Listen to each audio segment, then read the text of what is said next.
Қыстың ең суық күні еді. Ауылды боз тұман басқан, мұржалардан шыққан түтін жер бауырлап жатыр. Телефон шылдыр етті. Жеңгемнің нөмірі. Отын жарып берсеңші деді қысқа ғана. Даусы бұрынғыдай емес, жұмсақ, бірақ шаршаған, ішінде бір ауырлық бар. Ажырасқалы біраз болған. Ағам кеткеннен кейін ол жалғыз қалды.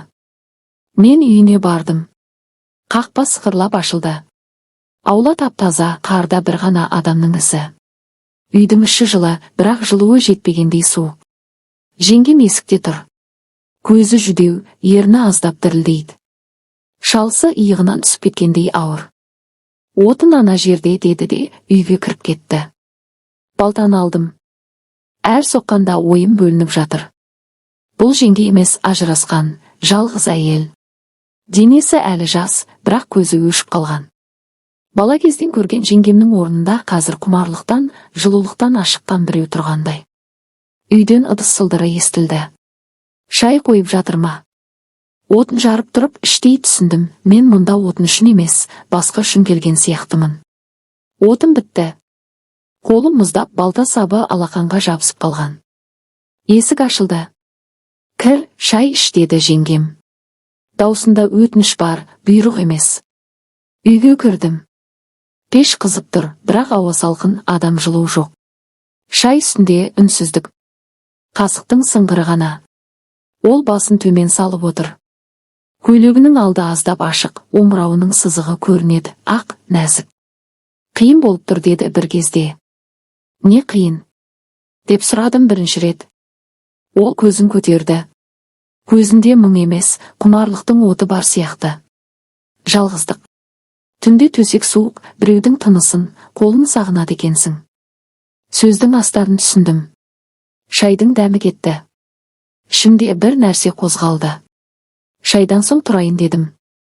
Ол да қозғалмады. Қала берші. Қараңғы түсіп қалды. Ол терезеге барды. Арқасы маған қарап тұр. Белінің қисығы, бөксінің дөңестігі шалысынан көрінеді. Мен көзімді алмадым. Ағаммен. Деп бастадым. Кетті деді бұрылмай. Бірақ денем қалды. Ол да жалғыз. Сол сәтте жүрегім соғып кетті. Ол бұрылды. Көзінде қорқыныш емес, шақыру бар. Мен орнымнан тұрдым. Қасына бардым. Қолымды иығына қойдым. Ол дірілдеді, бірақ шегінбеді. Қараңғы түсті. Пештегі от қызыл жарық тастап тұр. Ол үстелге отырды. Кейде адамға біреудің бар екені ғана жеткілікті деді даусы дірілдеп. Мен қасына отырдым. Қолын ұстады. Саусақтары суық, бірақ тез жылыды. Сен маған керексің деді ол ақыры. Отынға шақырғаным жалған. Сені сағындым. Мен үндемедім. Ернімді еріне жақындаттым. Ол көзін жұмды. Бірінші сүйіс, ұялшақ, бірақ құмар. Екіншісі терең, тілі тіліме тигенде ол ыңыранды. Қолы шашымнан өтті, мойнымды қысты. Мен оны құшақтадым. Денесі жұмсақ, ыстық. Сыртта ит үрді. Ауыл ұйықтап жатыр. Бірақ біз ояндық.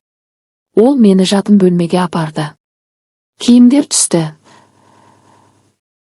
Денесі толық, кеудесі ақ, белі жұқа. Мен оған қарап тұрдым. Ұят, дедім. Ұяттан жалғыздық қиын деді ол. Мен үстіне жаттым. Ернім денесінен өтті, құрсағынан төмен. Сол түні ауыл заңы сыртта қалды. Ішінде тек екеуміздің ыстық тынысымыз бар еді.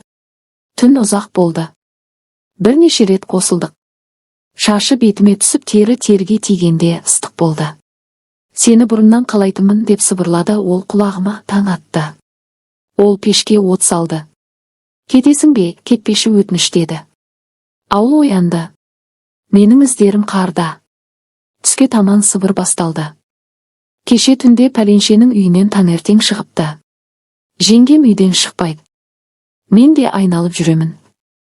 Бірақ ішімде ұят емес, құмарлық өртеніп тұр. Түнде өз төсегінде жатсам, оның иісі, дауысы есімде. Қолым өзімді ұстады, оны елестетіп босандым. Мен күнәкармын ба? Жоқ, мен жеңгеме қуаныш сыйладым. Бірде базарда кездестік. Ол көзін төмен салды, бірақ қолымды қысты. Кешке кел деді. Келдім, есікті жауып. Көзіміз түйісті. Сенікімін деді. Сыбыр күшейді. Ауыл бізді сөз қылды. Бірақ біз тоқтамадық. Әр кездесу сезімімізді одан сайын арттырды. Бір күні ол айтты. Кетейік бұл ауылдан. Бірге. Мен үндемедім. Қорқыныш бар еді. Ол күтті. Мен келмедім. Әке-шешем қарсы болды, ауыл заңы жеңді. Соңғы рет қосылдық. Көз жасы аралас. Кетпе деді ол. Бірақ кеттім. Көктем келді. Қар еріді. Ол ауылдан кетті деген сыбыр шықты. Мен қалдым. Бірақ түнде оны сағынамын. Кейде жалғыз отырып ойлаймын, отын жаруға шақырғанда мен оған адамдық жылу бергенмін. Ол маған әйел бақытының дәмін. Ауыл ұмытты. Бірақ мен ұмыта алмаймын. Жалғыздық емес, бірге болған сәттердің жылуы жүректе мәңгі қалады. Шындық үнсіз қалды. Бірақ ол шындық тірі екеніміздің дәлелі. Айлар өтті. Қыс қайта келді, сол баяғы ызғарлы, тұманды, үнсіз қыс. Ауыл өзгерген жоқ, үйлер сол күйі, адамдардың жүздері сол күйі, сыбырлар да сол күйі. Тек мен өзгергенмін. Ішімде бір жара жазылмай, бірақ тынышталып қалғандай. Бір күні поштадан хат келді. Қолмен жазылған, конвертте ешқандай мекенжай жоқ, тек атым ғана. Ішінде қысқа ғана жолдар. Қыс келді. Пеш суып тұр, сенің жаққан отының керек маған. Күтем. Қолтаңба жоқ. Бірақ қажетіне. Қолдың жазуы, әріптің қисығы, бәрі таныс. Ол қайтыпты. Сол күннен бастап түнде ұйқым бұзылды.